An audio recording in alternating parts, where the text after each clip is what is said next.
Welcome back into the Longevity Podcast with Dr. Stephen Austad. Dr. Austad, good to see you again. Good to see you. All right, Dr. Stephen Austad is the distinguished professor and chair of the Department of Biology at the University of Alabama at Birmingham and the scientific director of the American Federation for Aging Research, so he certainly knows his stuff.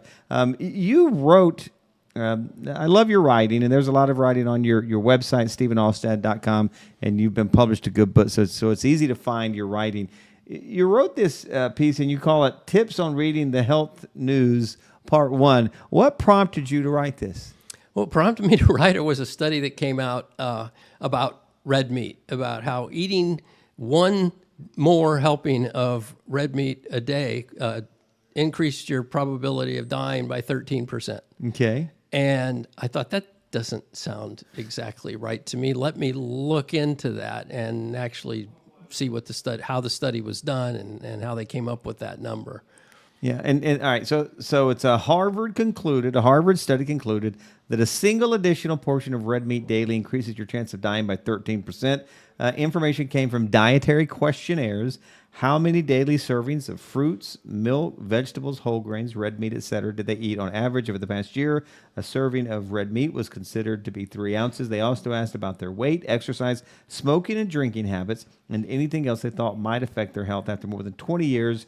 They crunched the numbers on those still living versus those who died and came up with that 13% figure. All right, so what questions, concerns do you have about the findings of this study? Well, the number one concern I have is that it is from the food questionnaires. Okay. So those food questionnaires assume that you have a memory of how many times you ate red meat. And the thing I found most amusing about it was they considered a serving of red meat 3 ounces. That's right. And I think to any Alabamian, certainly 3 ounces would be considered, an hors d'oeuvre. Where's the rest of my meal? Yeah.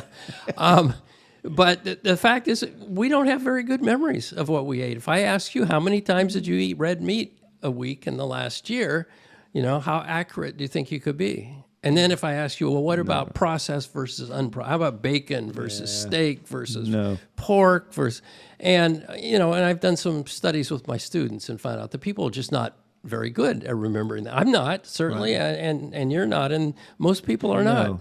The people that would be good at that are the people that are fanatically obsessed with their diet. And that's very few people. That's very few people. And but this was a huge study. It was like, 20,000 people or something. And but the fact is, these food questionnaires are very spongy. This is a very small effect. And you don't know if the original question they wanted to ask was about red meat. Mm-hmm. They're getting voluminous information from these questionnaires, and if you try to correlate anything with enough things, you'll come up with something that works. Right. And so the whole thing seemed problematic to me. Now, there is a lot of work out there that shows that people that eat less red meat tend to live longer. People that eat lots of fruits and vegetables tend to live longer. But it's not necessarily because they ate less red meat or they ate lots of fruits and vegetables. It might be something else in their lifestyle that you didn't ask about. Maybe they do more exercise. Maybe they're better educated. Maybe they live in healthier neighborhoods. There's a lot of alternative explanations. Yeah, the devil's in the details. My day job is as a broadcast journalist, and it seems like every day we report on a new study, a new finding, a new promise. So when you hear that, because I love the ones that say what I've been doing for the past 10, 20 years is exactly what I should be doing. I love those, they kind of bias and kind of affirm what I've been doing. So what should our approach or our thinking be? Should we approach those studies with a bit of skepticism? Yeah, I think it's important not to accept whatever the most recent study said. Okay. Especially if you think back, and 10 years ago, there were studies that said the opposite.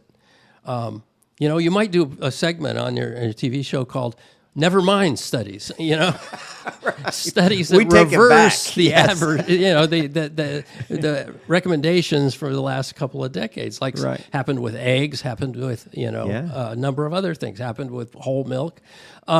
So what you really are looking for is a pattern where lots and lots of studies show the same thing, or there's a different kind of study where you experimentally divide people into different groups, and then you put some on one diet and some on another diet. Thereby randomizing the people into these groups, you're sort of controlling for all the things that you forgot to ask in your questionnaire. You assume that that's going to be about the same between the groups. Right. What is interesting, even about this study and the fad diets, the carnivore diet right now is just huge. I have a number of friends, family members, coworkers on this diet. As a guy who's been interested in heart health the majority of my life, I've always kind of heard, red meat, limit red meat, all that, and now there's a diet that encourages you to eat that. So, case in point of chasing the headlines, I guess. Yeah, and the other thing to understand is that most all of these studies are making judgments and decisions about populations, and populations consist of individual people, and individual people are very different from one another. I know some people who have gone on a ketogenic diet to lose weight, and it's been miraculous for them. And I know other people who've gone on a ketogenic diet and they quit after a week or two because they have no energy whatsoever. Yeah. We're all different. We have different genetics. We have different histories. Mm-hmm. And so there's not going to be one diet that fits all. Yeah. And what's good for you might be bad for me. Right. Yeah. We want the magic pill, though. All right. Your work as scientific director of the American Federation for Aging Research, you are on the front lines of what's out there. Studies you have been a part of. Sometimes it's decades before it ever reaches the public or we ever hear about it. That's why in today's episode, one of the things I wanted to talk about was promising interventions or inventions that are out there. So some promising findings and things that are giving you hope in terms of living longer, a healthy, longer lifestyle. So my first question to you, what's currently being tested in clinical trials that does give you some hope and optimism and even excitement? Well, there are a number of drugs that have shown promise in mice that are now starting to be tested in humans. One of the drugs is rapamycin. Okay. Rapamycin is a miraculous drug if you're a mouse. If you're a mouse, it'll make you live longer. It'll make your heart healthier. It'll preserve your muscles. It'll make it'll allow you to respond to vaccines better when you get old. It's great for a whole range of things. Dementia, for mouse versions of Alzheimer's disease, it delays the disease. So all of this has now led to the fact that people are starting to look at rapamycin as a potential preventative for Alzheimer's disease and for other diseases. So that's one kind of drug. Now, rapamycin's been used for a long time in the clinic, but it's only been used pretty much for sick people. That is, if you get a kidney transplant, part of the cocktail of immunosuppressants that you get so your body doesn't reject that, part of that is rapamycin.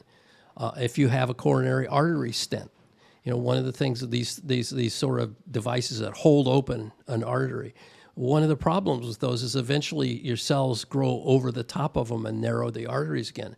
If you embed them with rapamycin, it helps prevent that. So it's used already in the clinic. All right. Now, it seems as though some influencers and individuals in this space are making rapamycin, the regular use of rapamycin. Am I off in that?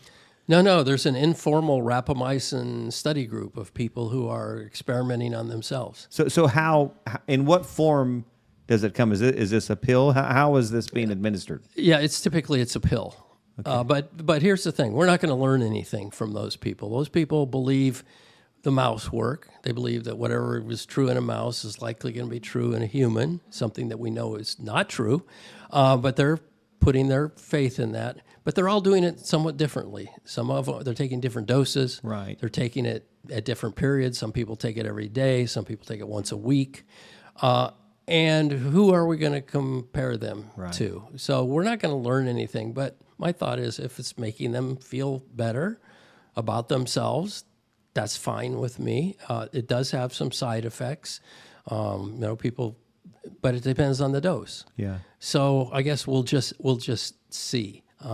What I'd really like to see are some clinical trials, that is, some controlled experiments where this group of people gets rapamycin, this group of people gets a placebo, and they don't know if they're getting the placebo or the rapamycin, and we follow them for a while and look at the health consequences. Why? Okay, I have not spent a moment in a research field, but that makes perfect sense to me. So what is the resistance to that approach of research and study? It's almost impossible to get permission to give healthy people drugs if the drugs have any side effects. Okay. And virtually no drug that does anything good for you doesn't have side effects. So that's the resistance. Okay. It's much easier to get a study of people that have Alzheimer's disease who are at very high risk of getting Alzheimer's disease. That's easier to get them involved in a study. Sense. The other problem is, let's say you have a relative that's been diagnosed with very early Alzheimer's disease. Would you want to enroll them in a study where they may or may not be getting the drug that may or may not benefit them? Yeah, save them. Yeah. All right. Makes sense. All right. So are there new drugs being developed specifically for aging? Yes, that's a very hot area of research. We have at least a dozen drugs that we know keep mice healthy longer, make them live longer, and stay healthy longer. Some of those are now moving into clinical trials. There's at least 30 clinical trials going on of drugs of a certain type that kill a certain type of cell in your body, which are called senescent cells. That means cells that are no longer doing what they're supposed to do, but instead they're doing something bad. They're secreting bad things. These are sometimes called zombie cells because they're hard to kill. Yeah. So there are drugs called senolytics that people are now in trials with. Like I say, the mouse work, some of the mouse work looks promising, some of it doesn't. One of the senolytics, which you can go buy at your local, pharmacy, is called fisetin. And this is the only senolytic that's had a lifespan study done in mice. And in that study, they found no effect whatsoever. So I don't know what that means. Did they not give it the right dose? They went with the recommendation of the people who've been studying it for the dose. But again, it's very early days, but at least we're doing the human trials, which is something that ultimately we're going to want to do if we want these drugs to be approved, or supplements that don't need FDA approval. Right. You very involved with the TAME trial with metformin. Where is that? Is that a drug that the research around it is due to its impact on aging? Yeah, that's a very interesting drug. And it's interesting the way that this trial came about, because about 30 or 40 aging researchers got together in this 15th century castle in Maine, and we kind of locked ourselves in for a weekend. And the idea was, let's come up with the first human clinical trial of a drug that targets aging. Right. And I went in advocating for rapamycin because the animal work is by far the strongest of any. I came out agreeing that metformin was probably a better first drug to try. The reason being, first of all, there's a lot of sort of weak but interesting human data suggesting that it might be effective at preventing dementia, cardiovascular disease, and cancer. Again, that evidence is very weak, but there's a lot of it. The second thing is, it's a very safe drug. We know that. Millions of people have been taking it for half a century. Where did metformin originate? What was it originally designed to treat? It was originally designed to treat diabetes. In fact, it's the most commonly prescribed drug for type 2 diabetes today by far. And so millions of people have taken it. So I thought it's very safe. Right. There's a number of reasons to think it might be effective. We would hate for the first high-profile trial of an anti-aging drug to end up killing people. So we knew that wasn't going to happen with metformin. With rapamycin, it hadn't been given to enough people for long enough for us to be able to make that claim. So I came out, and the other thing is that metformin was available generically, so it doesn't cost any more than aspirin. So we wanted to get FDA approval for this trial, and we went to the FDA actually and talked to them about this. We didn't want them to think that we were there because we were trying to make a buck, and nobody's going to make a buck off of metformin at this point. Right. As a consequence, though, the study's never been funded. Yeah. Because nobody's going to make a buck on it. And where is that study, that trial now? It's just starting at a small level. We wanted to start it at a big. We know exactly how many people we need to make it really robust. It's not that many, really. It's only about 3,000 people. Okay. We don't have enough money to do that. So it started on a smaller group of people, and we're hoping that it will attract attention and attract more money. Because if we want something that's really going to affect the health of a lot of people, we want something that a lot of people can afford, and a lot of people can afford metformin. Right. Yeah. What about relative to more cutting edge approaches? Is there because some of the wilder claims of things people are doing, it just sounds a little bit out there. But are there any of those approaches that are showing up on your radar in a positive manner? Yeah, I think the young blood transfusion is actually quite promising. So this came from some work with mice where they basically took a young and an old mouse that were genetically identical. This only works with identical twins. Okay. And they basically sewed their skin together side by side. And if you do that and you wait, what happens is that their circulation merges. So they end up sharing a single circulatory system so that the blood from the old mouse is going through the young mouse and vice versa. And when they did that, the old mice showed remarkable rejuvenation properties. Their muscles got stronger, their brains worked better, their liver and heart worked better, a whole host of things. Thing they didn't tend to mention in these papers is what had the effect on the young mouse. The young mouse, exactly the opposite happened. They went through this accelerated age. Yeah. And then they tried doing it instead of sewing the mice together. They just tried doing transfusions, and the same thing worked if they just transfused plasma from the old mouse, or to the young mouse to the old mouse.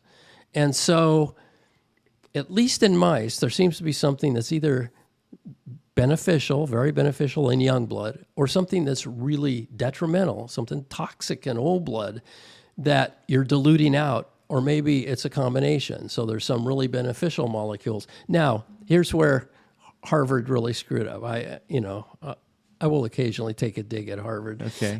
Even though you're a former professor. Even though I was very happy there. Right. A group from Harvard came out about 6 years ago saying, we figured it out. We figured out the molecule in the young blood that's rejuvenating. And that was very exciting. It was a high-profile paper. They raised a bunch of money for a private company, of course. The trouble was nobody could repeat that experiment. Nobody could come up with it. That's a red flag. And so now everybody's pretty much given up on that particular chemical. But now we think maybe there's some mixture of chemicals. You have thousands and thousands of components in the plasma of your blood. Maybe it's some mixture. So now there's a lot of work going on trying to figure out what mixture, what fraction is really critical. But there's still the possibility that it's something that's toxic in the old blood as well, and that the young blood is simply diluting that. And if you think about it, as your organs age, they start to function less and less well. They might be secreting evidence of their poor function into your blood. And so there might actually be things that are somewhat toxic. Maybe something toxic from your brain goes through your liver and damages it. So I think it's equally plausible that just diluting out the old blood might explain at least some of the rejuvenation effects. And the reason I like this is that we do transfusions all the time with people. Yeah. We're very good at it. Very familiar with it. And it's safe the way we do it. So, and also I've been trying to convince my students at UAB that there's a real business opportunity here. If people are willing to pay $10,000 for the plasma of people that are under 25, then, there's a lot of people under 25. Yeah, that's a market. Are there non-pharmacological interventions that show promise to you? Yeah, I mean, probably the most interesting one is something called partial reprogramming, which is basically, and this is really out there, and this is in early days, but it's potentially very interesting. Awesome. So it turns out that in the 2000s, it was discovered how to take any cell in your body, and by giving it the proper combination of gene products, turning that cell into an embryonic stem cell. The cells that basically have made all the tissues of your body. You can think of this as taking a cell from your body and turning it back to age 0. And there are all kinds of therapeutic uses for that, because then they can take those cells and they can transform them into heart cells or brain cells or lung cells. They could potentially give you back your own heart cells that came from your skin. Yeah. But somebody thought a few years ago, what if we gave them a low dose of these factors, these rejuvenating factors? Could you partially reprogram those cells to act like they were younger? And there's been some interesting results from this. Now, the problem is if you don't do it exactly right, those cells can turn into cancer cells. So you have to be very, very careful. But there's a number of companies that are very well funded in the billions of dollars, that are now working on this as a possible therapeutic for humans. So you would get an injection, let's say, of these factors, and or maybe these factors might have a tag on them that tagged them to go to your heart, or your brain, or your lungs, or something that needed some rejuvenation. And so that's farther away because it's very early days. But like I say, if there are billions of dollars thrown at it, they'll figure out if it really is promising or if it's not. All right. Finally, from me, if you had to predict which intervention will impact human health span, longevity, first, what would it be? I would say it depends on sort of the size of the effect that you want. If you're talking about extending human health by a decade, let's say, that's pretty substantial. If we had life expectancy of 90 instead of 80, that would be pretty significant. I think that the combination of diet and lifestyle factors could actually do that. If we look at the healthiest places in the U.S. now, life expectancy is about 90. So that's not impossible. If you're talking about something more dramatic, then I really would put probably my money on this transfusion process, just because I think we're going to be able to test it really quickly because we're so used to doing transfusions. And if it works, it's going to be something that's available broadly, quickly. All right. You've been in this field for 35 years. Are you hopeful? Oh, yeah. There's never been a time in the field where there was so much excitement. And that's because there's so many things that are looking promising at the same time. And I figure even if 90% of them don't pan out, if 10% of them do, we're going to be much healthier for much longer. Well, glad to have someone like you that is dependent on the research and the slower proven rather than the flash in the pan fad. So I appreciate you sharing your time with us. I always like to do it, David. Yeah, well, I appreciate it. Dr. Stephen Austad, you can check him out at StephenAustad.com. A lot of great information there. We'll see you next time right here on the Longevity Lab.